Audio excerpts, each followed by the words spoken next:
Al final de cada séptimo año, tienes que anular las deudas de todos los que te deban dinero. Lo harás de la siguiente manera. Cada uno anulará los préstamos que le haya hecho a otro hermano israelita.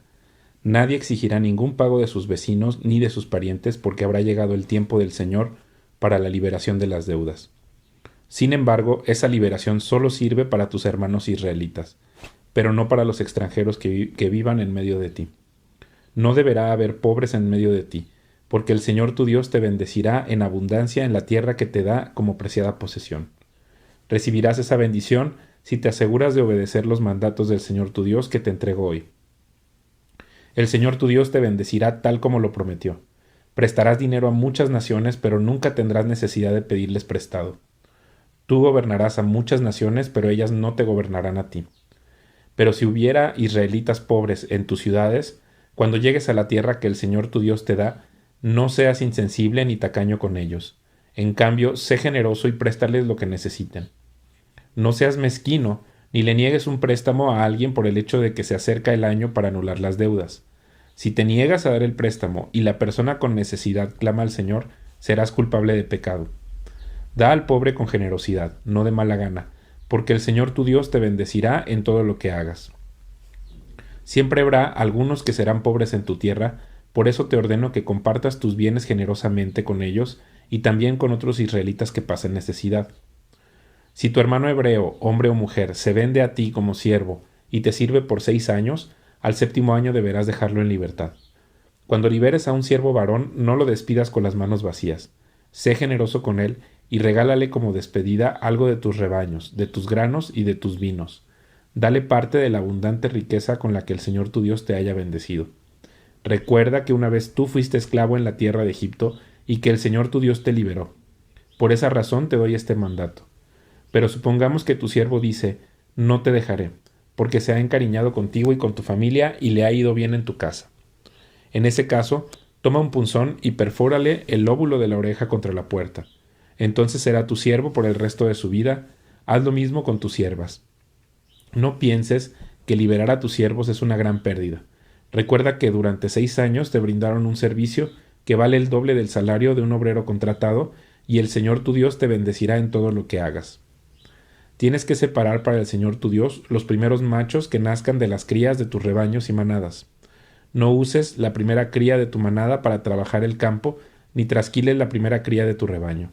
En cambio, te comerás esos animales con tu familia cada año en la presencia del Señor tu Dios, en el lugar que Él elija. Sin embargo, si la primera cría tiene algún defecto, si es ciego, cojo o con otra anormalidad, no deberás ofrecerla en sacrificio al Señor tu Dios.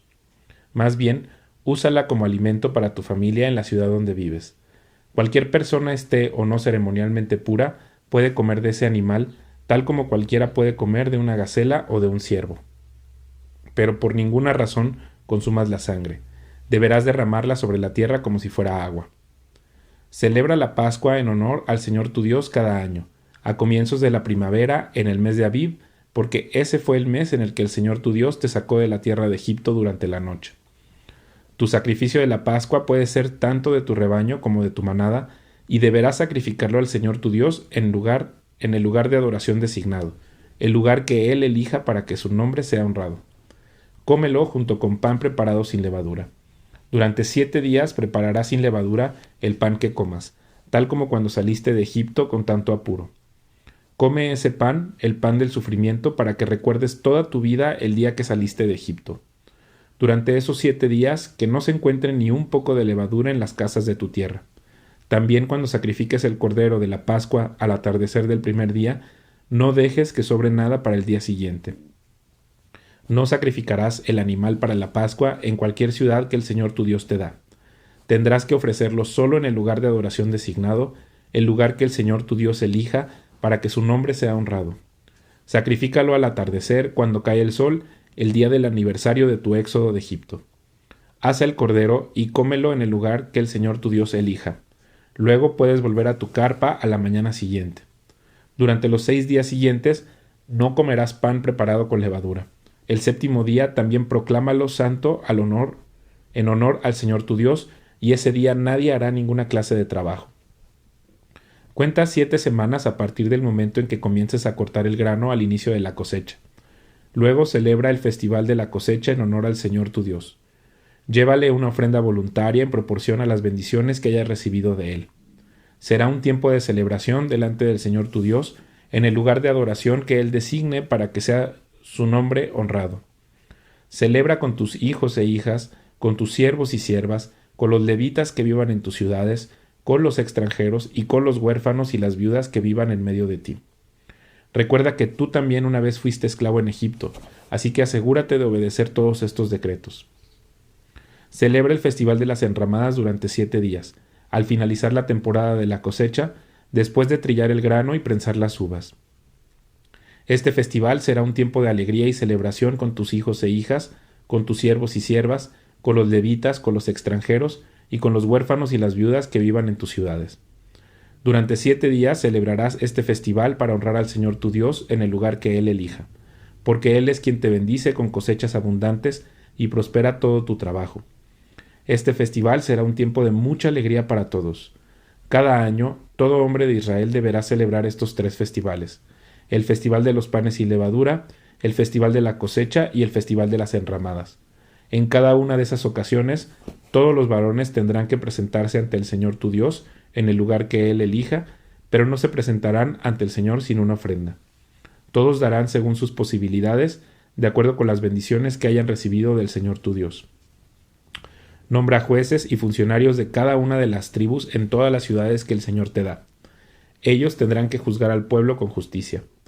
Por ninguna razón tuerzas la justicia ni muestres parcialidad. Jamás aceptes un soborno, porque el soborno nubla los ojos del sabio y corrompe las decisiones de los íntegros. Que siempre triunfe la justicia verdadera, para que puedas vivir y poseer la tierra que el Señor tu Dios te da. Jamás pondrás un poste de madera dedicado a la diosa Acera al lado del altar que edifiques para el Señor tu Dios. Y nunca edifiques columnas sagradas para rendir culto, porque el Señor tu Dios las odia. Nunca sacrifiques al Señor tu Dios ganado, ovejas o cabras que tengan algún defecto o enfermedad, porque Él detesta esa clase de ofrendas. Cuando empieces a vivir en las ciudades que el Señor tu Dios te da, podría suceder que un hombre o una mujer del pueblo haga algo malo a los ojos del Señor y desobedezca el pacto. Por ejemplo, podría ser que sirviera a otros dioses o rindiera culto al sol, a la luna o a alguna estrella, es decir, a las fuerzas del cielo, lo cual he prohibido terminantemente. Cuando te enteres de algo así, investiga el asunto a fondo. Si resulta cierto que se ha cometido ese acto detestable en Israel, entonces llevarás al hombre o a la mujer responsable de esa maldad hasta las puertas de la ciudad y lo matarás a pedradas. Sin embargo, nunca le quites la vida a nadie por el testimonio de un solo testigo. Siempre tendrá que haber 2 o 3 testigos.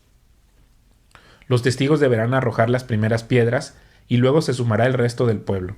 De esa manera limpiarás la maldad que hay en medio de ti.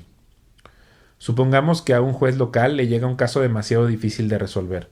Por ejemplo, si alguien es culpable de asesinato o de homicidio no premeditado, o bien podría ser una demanda complicada o un caso que involucra distintos tipos de agresión. Esos casos legales llévalos al lugar que el Señor tu Dios elija y preséntalos ante los sacerdotes levitas o el juez que esté de turno en esos días. Ellos oirán el caso y declararán el veredicto. Tú deberás cumplir el veredicto que ellos anuncien y la sentencia que dicten en el lugar que el Señor elija. Harás todo lo que ellos digan, al pie de la letra. Después que hayan interpretado la ley y declarado el veredicto, tendrás que ejecutar la sentencia que impongan en su totalidad. No le hagas ninguna modificación. Cualquiera que tenga la arrogancia de rechazar el veredicto de un juez o de un sacerdote que representa al Señor tu Dios tendrá que morir. De esa manera limpiarás la maldad que hay en Israel. Entonces todo el pueblo se enterará de lo ocurrido y tendrá miedo de actuar con tanta arrogancia. Estás por entrar en la tierra que el Señor tu Dios te da. Cuando tomes posesión de ella y te establezcas ahí, tal vez se te ocurra pensar: deberíamos tener un rey para que nos gobierne, tal como tienen las naciones que nos rodean. Si tal cosa sucediera, asegúrate de designar como rey al hombre que el Señor tu Dios elija. Tendrás que nombrar a un hermano israelita, no podrá ser un extranjero. El rey no deberá construir grandes establos para sí, ni enviar a su gente a Egipto para comprar caballos, porque el Señor te ha dicho: nunca vuelvas a Egipto. El rey no deberá tomar muchas esposas para sí, porque ellas apartarán su corazón del Señor. Tampoco deberá acumular para sí grandes cantidades de oro y plata. Cuando se siente en el trono a reinar, deberá producir una copia de este conjunto de instrucciones en un rollo en presencia de los sacerdotes levitas. Tendrá esa copia siempre consigo y la leerá todos los días de su vida. De esa manera aprenderá a temer al Señor su Dios al obedecer todas las condiciones de esta serie de instrucciones y decretos.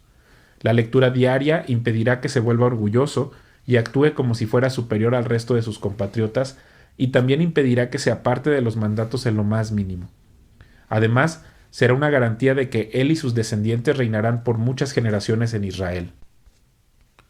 Recuerda que los sacerdotes levitas, es decir, toda la tribu de Leví, no recibirán ninguna asignación de tierra entre las demás tribus de Israel, pero tanto los sacerdotes como los levitas comerán de las ofrendas especiales dadas al Señor, porque esa es la parte que les corresponde. No tendrán tierra propia entre los israelitas. El propio Señor es su preciada posesión, tal como les prometió. Del ganado, las ovejas y las cabras que el pueblo traiga como ofrenda, los sacerdotes podrán tomar para sí la espaldilla, la quijada y el estómago. También les darás a los sacerdotes la primera porción de los granos, del vino nuevo, del aceite de oliva y de la lana que obtengas en la temporada de esquila. Pues el Señor tu Dios eligió a la tribu de Leví de entre todas tus tribus para que sirva en nombre del Señor por siempre. Supongamos que un levita decide dejar su ciudad en Israel, sea cual fuere la ciudad, para mudarse al lugar de adoración que el Señor elija. Podrá servir ahí en nombre del Señor su Dios, igual que sus hermanos levitas que ya estén sirviendo al Señor en ese lugar, y podrá comer su porción de los sacrificios y las ofrendas, aun cuando también reciba sustento de su familia. Cuando entres en la tierra que el Señor tu Dios te da, ten mucho cuidado de no imitar las costumbres detestables de las naciones que viven ahí. Por ejemplo, jamás sacrifiques a tu hijo o a tu hija como una ofrenda quemada. Tampoco permitas que el pueblo practique la adivinación, ni la hechicería, ni que haga interpretación de agüeros, ni se mezcle con brujerías, ni haga conjuros. Tampoco permitas que alguien se preste a actuar como médium o vidente, ni que invoque el espíritu de los muertos. Cualquiera que practique esas cosas es detestable a los ojos del Señor. Precisamente porque las otras naciones hicieron esas cosas detestables, el Señor tu Dios las expulsará de tu paso. Sin embargo, tú debes ser intachable delante del Señor tu Dios. Las naciones que estás por desplazar consultan a los adivinos y a los hechiceros, pero el Señor tu Dios te prohíbe hacer esas cosas. Moisés siguió diciendo: el Señor su Dios les levantará un profeta como yo de entre sus hermanos israelitas. A él tendrán que escucharlo, pues eso fue lo que ustedes le pidieron al Señor su Dios cuando estaban reunidos al pie del monte Sinaí. Dijeron: no queremos oír nunca más la voz del Señor nuestro Dios, ni ver este fuego ardiente, porque moriremos. Entonces el Señor me dijo: lo que el pueblo dice es cierto. Levantaré un profeta como tú de entre sus hermanos israelitas. Pondré mis palabras en su boca, y él dirá al pueblo todo lo que yo le ordene. Yo mismo trataré con cualquiera que no preste atención a los mensajes que el profeta proclame en mi nombre. Pero todo profeta que falsamente afirme hablar en mi nombre, o hable en nombre de otro Dios, tendrá que morir. Tal vez se pregunten: ¿cómo sabremos si una profecía viene o no del Señor? Si el profeta habla en el nombre del Señor, pero su profecía no se cumple ni ocurre lo que predice, ustedes sabrán que ese mensaje no proviene del Señor. Ese profeta habló sin el respaldo de mi autoridad y no tienen que temerle. Cuando el Señor tu Dios destruya a las naciones que ahora ocupan el territorio que Él está por entregarte, tomarás para ti las tierras y te establecerás en las ciudades y en las casas de esas naciones. Luego deberás apartar 3 ciudades de refugio en la tierra que el Señor tu Dios te da. Estudia el territorio y divide en 3 regiones esa tierra que el Señor te da, de modo que haya una de las ciudades en cada región. Entonces cualquier persona que haya matado a otra podrá huir a una de las ciudades de refugio para ponerse a salvo. Si un individuo mata a otro accidentalmente y sin enemistad previa, el responsable de la muerte podrá huir a cualquiera de esas ciudades para vivir a salvo. Por ejemplo, supongamos que una persona va con un vecino a cortar leña al bosque, y cuando uno de los dos levanta el hacha para cortar un árbol, la cabeza del hacha se desprende del mango y mata a la otra persona.